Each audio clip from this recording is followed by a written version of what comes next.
guys notice anything different?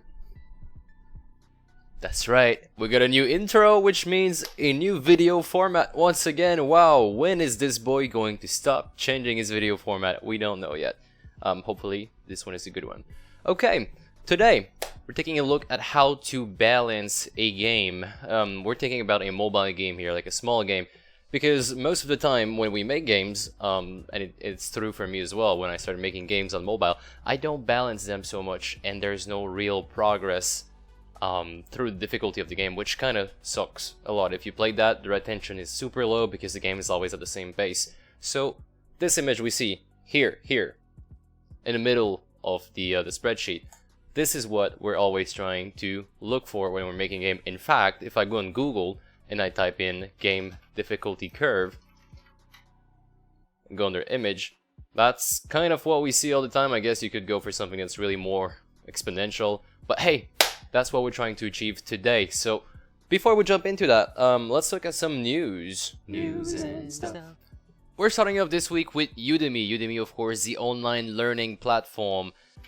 Just a quick note to tell you to be really careful when you see my video on there. I only have one course, and it is the top-down RPG game. The reason I'm saying that is because some of you in the comment section of some of my videos reported that some guys are trying to make money off re-uploading my free content. So first, thanks guys for doing that. I filed in a DMCA report and it's been taken down. That's amazing. And second, just be worried about that. Of course, if you see some of my stuff, you see my voice, you hear my voice on Udemy, it's most likely not going to be me. The second time now, this shit's getting tiring. Okay, next up we have YouTube finally re-enabling some monetization on my bounce camera video. That was made December 13 and it's been in manual reviews since then, so hey, thanks. It only took 3 months.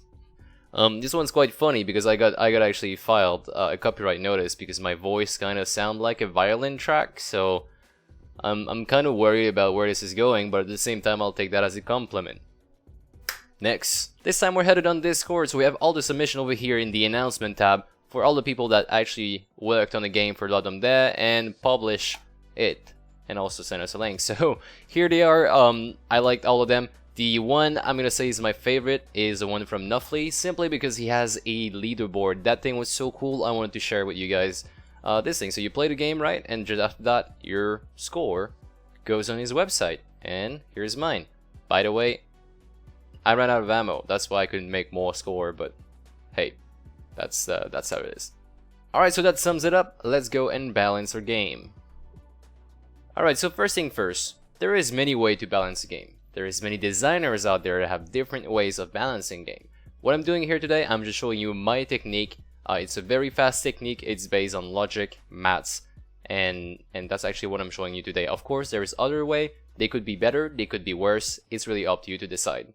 So having that said, I'm actually going to show you the game a little bit and what it's about. Over here in the back, we have our little character. Our character has only 2 inputs. He can jump, and he can also dash, and remember this because this is very important in order to balance the game. I'm going to play this now. So this is going to be a mobile game. I can tap anywhere on the screen to make him jump, or I can tap on this button to make him dash. Knowing these 2 things, we can now start laying down some difficulty or gameplay prefabs, I like to call them. Now what I use to do this is a simple spreadsheet application. We don't need anything else too complex. In this case, everything is going to be based around numbers and maths, and that's really all we need. The important part here is that you take the time to go through every single little thing that your player has to face, or you could say every single obstacle in your game that your player have to overcome, and you put that down under the specific input that you're using. So here, under the green input, that's jump, right? I'm going to zoom in on this. That is jump. So I want to enumerate every single thing that I have to jump over. There's going to be very small rocks, medium-sized rocks, then there's going to be some pitfalls, 1 block wall, which means I have to jump over this single block, and then so on. So 3 blocks pit. This is basically just a measure, so I tell myself it's going to measure 3 blocks wide. This one's going to measure 4 blocks wide. Just beneath that, I have the dash input, and when I dash, the only reason I have dash is to go through some weak walls, so I want to be able to break them. Sometimes there's going to be 1, and sometimes there's going to be 2 in a row. And if there's 2 in a row, it's going to be a little bit more difficult because you have to time it so you don't get stuck in between the first wall that you go through, and then you can't go through the second because your dash is over. So that's why, that's what this one is basically. And then finally, even though I only have 2 inputs, I can combine them to jump even further and to cross bigger gaps. So in here, I have the 5+ block bit, which can only be jumped over if you jump and you dash at the same time. And then finally the 3 block wall, which is in height, so I can't jump on top of that wall. Like here, we have a 1 block wall, that's doable with a single jump, but I can't jump 3 blocks unless I dash at the beginning.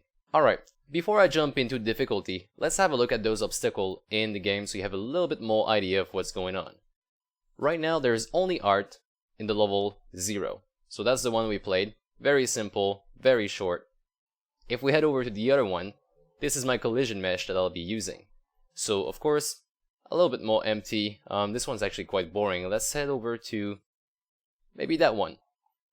Right. So we have over here, those are my medium rocks. I have 2 of them at the beginning. And then I'm not going to account for that just yet. So imagine we just follow the straight path. My player walks, or runs, or rides a cart. Here he has to jump. Here he has to jump. And here is a 2 block bit. So that was also included in the spreadsheet. Over here, he has to do nothing.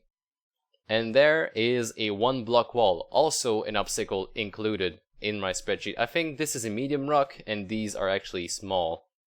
I'd have to double check here. But as you can see, most of my obstacles are put in there. Another 2 block bit, a single little rock, another block wall, and so on. Then I get to the win victory here. So I've placed those all very carefully within my map, following a simple thing, a simple rule. So practically, to achieve this, you have to give some difficulty values to your obstacle. If we have a look on the left side here, for all my jump obstacles, so if it's a small rock, a medium rock, a pit, a wall, I have some difficulty values, of course, attributed to it, depending on what I think is the hardest thing to do with a single jump. So if you have to jump over a small rock, that's quite simple. Medium rock, that's a little bit more hard.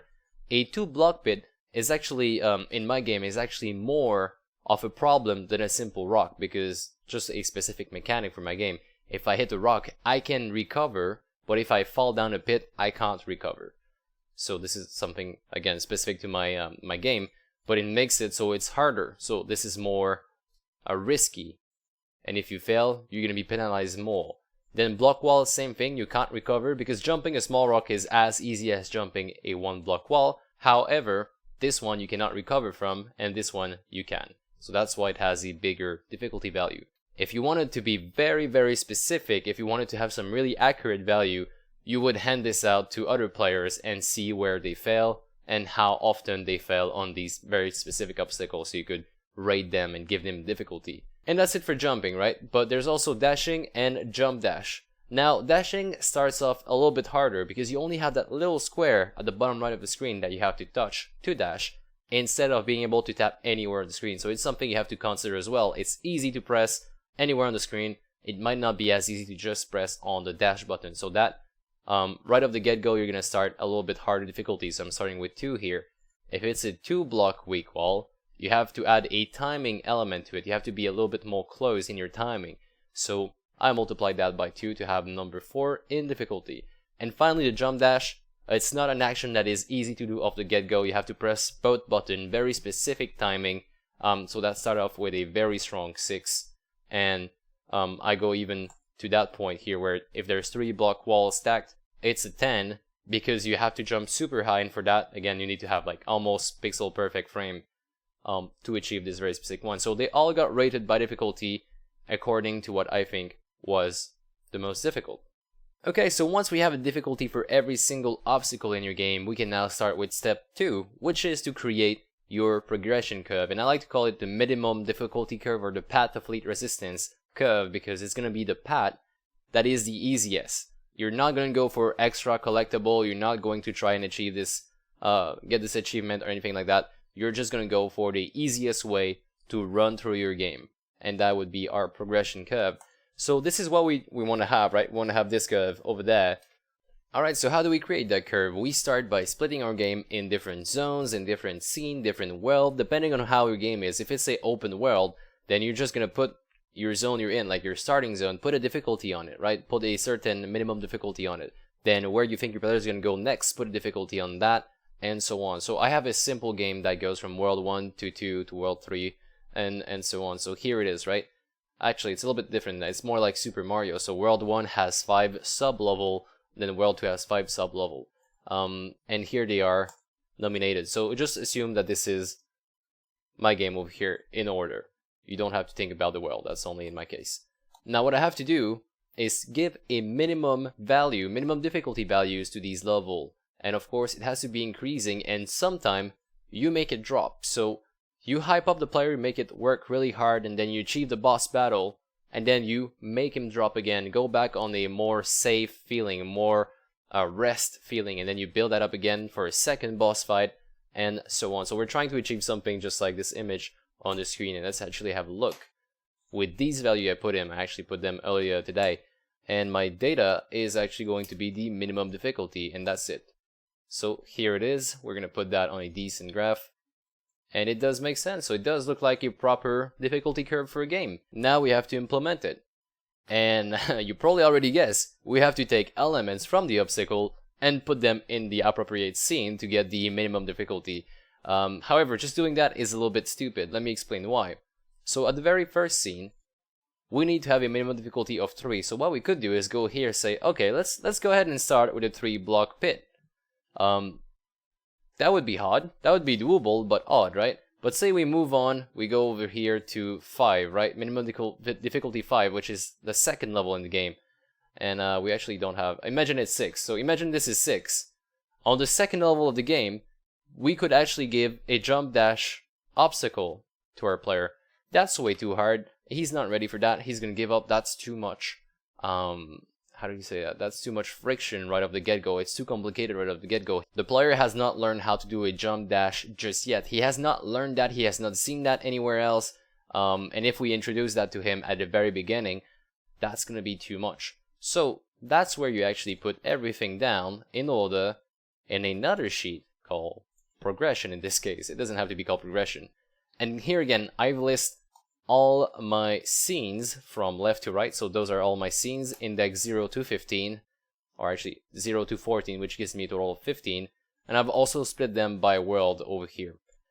Now what I do is I introduce all the elements of difficulty progressively. As you can see, we have some gray stuff over here, so that means I am not I'm not allowing myself to introduce those difficulty elements in the game. Which means the first level can only contain small rock. Nothing else but small rock. No pit, no wall, nothing you dash through, none of that, no jump dash, not even dash at all.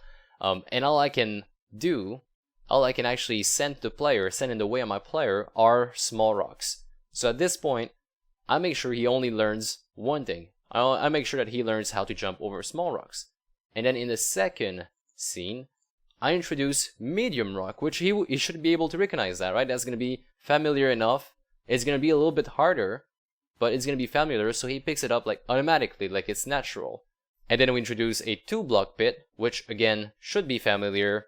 He's going to enter the level, maybe fall a couple of times in the pit, then learn he has to jump over it, and of course move on to the wall. And then at this point, I pretty much introduced all the big jumping element, and then I just give him harder difficulties. So like last level of the world 1, he's gonna have to deal with a 4-block pit, like 2-3 blocks pit, a wall, rocks. So at the very end of the first world, I reiterate through everything. And now if I have a look at the total difficulty for all my levels, I have 3, 5, 9, 15, and 21. So 3, 5, 9, okay, 14, 15, that's still match, and then 21. So I am very, very close to being perfect here, having the minimum difficulty for every single level. Therefore, our difficulty curve actually goes up like this. And you can tell these things when you look at the levels. So let's have a look at the second level, because the first one has a skin on it. Second level, I am supposed to only have 5 in difficulty. Over here, I see a small rock. Then I see a medium rock, which is, a little bit harder than the small ones, a little bit bigger. and then another medium rock, and that's all there is in that level. There's nothing else. This one, by the way, is not complete. I'll come back to you why later on. Let's go into the second one.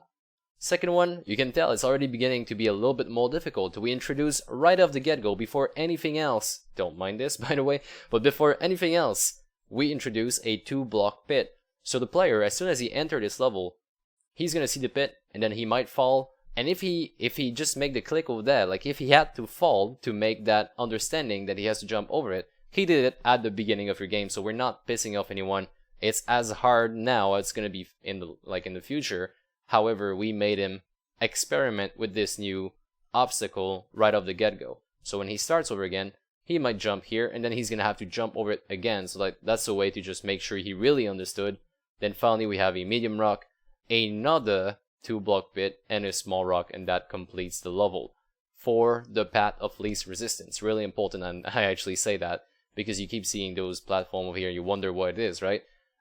Assuming we only take the path of least resistance, which means we glide over here. If we don't take an action, we die. Over here, don't take an action, we die.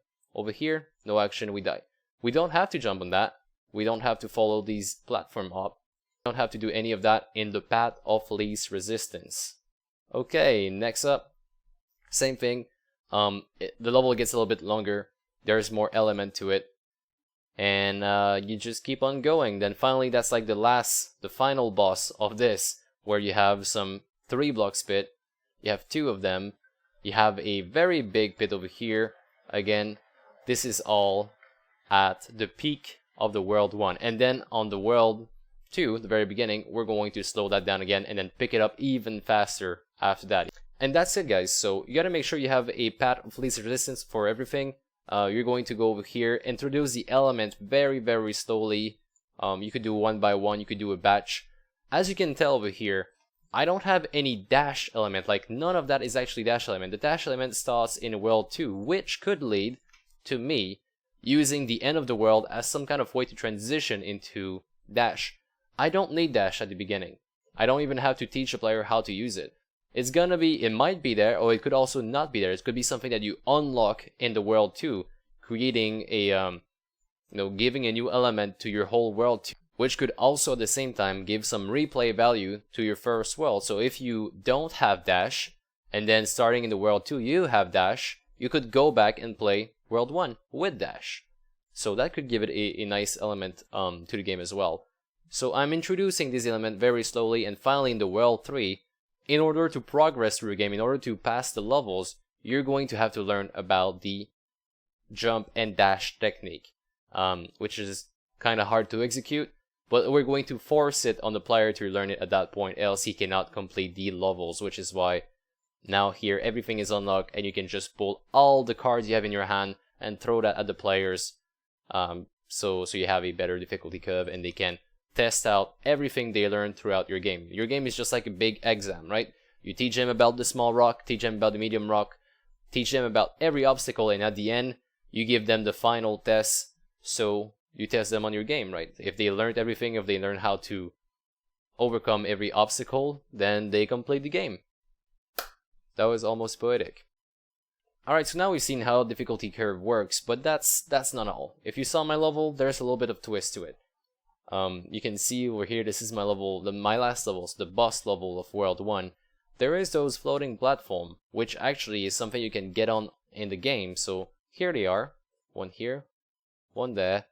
And those are not part of the minimum difficulty curve. They're part of another curve, another difficulty curve that I actually don't plan on introducing at all.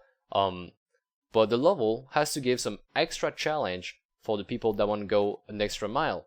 So in my case, I have 3 collectibles per game, just like in Super Mario World. So the whole level is laid down with a minimum difficulty, and then on top of that, you build additional difficulty for the player that want to go an extra mile and want to collect something special, so an extra collectible for your game. I have 3 collectibles every single level, and if my player wants to get them, he has to be better than just the normal difficulty curve. So this is where, at the beginning here, he has to do a jump dash to get on top of this. This is not an easy move, jump dash is quite hard, so just to get on top of this, he would have to do a jump dash, then a jump again, so that's like a 2-block pit, again 2-block pit over here, collect the thing, and then he's happy. And if he jumps here, by the way, he falls in that. So there's like a bunch of pitfall everywhere. But it's something harder. It makes the game a lot harder, but the good player is going to go for it if he wants to complete the game 100%. Now, this is something way different than the minimum difficulty curve. I like to call it the minimum because there is these around, and these are going to make the game much harder for someone that wants to complete it 100%. So here they are.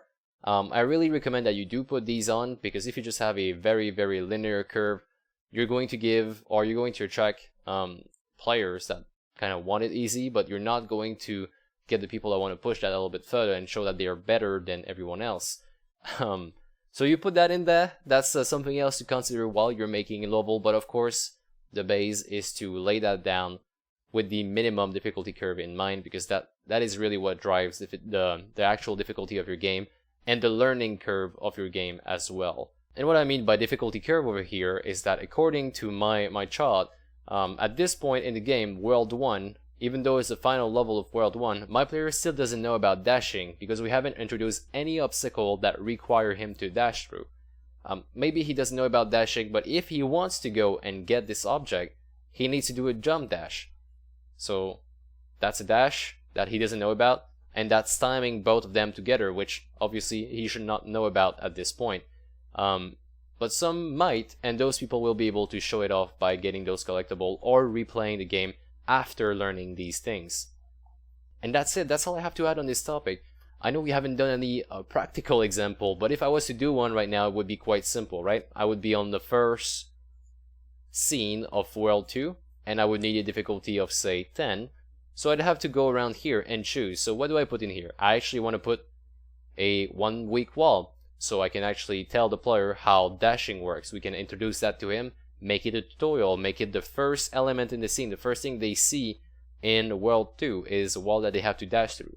Actually, I could confirm that he understands by putting 2 of them, giving us a difficulty of 4 already. So 2 times 2, 4, and we could go ahead and add, say, a medium rock, so we're at 6. We could add this and this, right? So it's really a matter of playing around with which one you want the player to revise. Just think about it like school again. First, you have to teach him something new and make sure he doesn't forget about the past. So teach him about the rock again, and maybe teach him about 1 block wall. Let's do that instead. There we go. So that doesn't give us our minimum difficulty that we establish, but it's close enough, and of course we can go back and modify that a little bit. Right. This would be my world. If I was to create it right now, it would have 2 weak wall, it would have a 3 block pit, a 1 block wall, and then a medium rock. And that is for a total of 11. And if we go back and change that, 11 still looks good. It still makes a lot of sense in our difficulty curve. And that's actually where I'm going to end, guys. Thanks so much for watching. I hope this makes sense to you. I hope this practice might help you in your future game. And make sure you actually do base your difficulty off something. We don't want to play games that are going down in difficulty or are just always steady. That's of course boring. We've seen a couple in the last few weeks, especially during the game jam. But of course, you don't blame anyone for not having a curve in the game jam, including myself. I didn't have one so much, or it was not really planned out effectively. So guys, thank you for watching. I hope you enjoyed the new video format. I think I'm going to be sticking with this one. It's a lot easier for me to make. And I finally learned how to pick up Premiere. So, oh yeah, by the way, I'm not going to always be in the corner of the screen. I don't want to be here forever. I felt like this is like a talking video, so I put myself out there. Next time we do some practice, I'm going to put myself off. Thank you so much for watching. I'll catch you later. Cheers.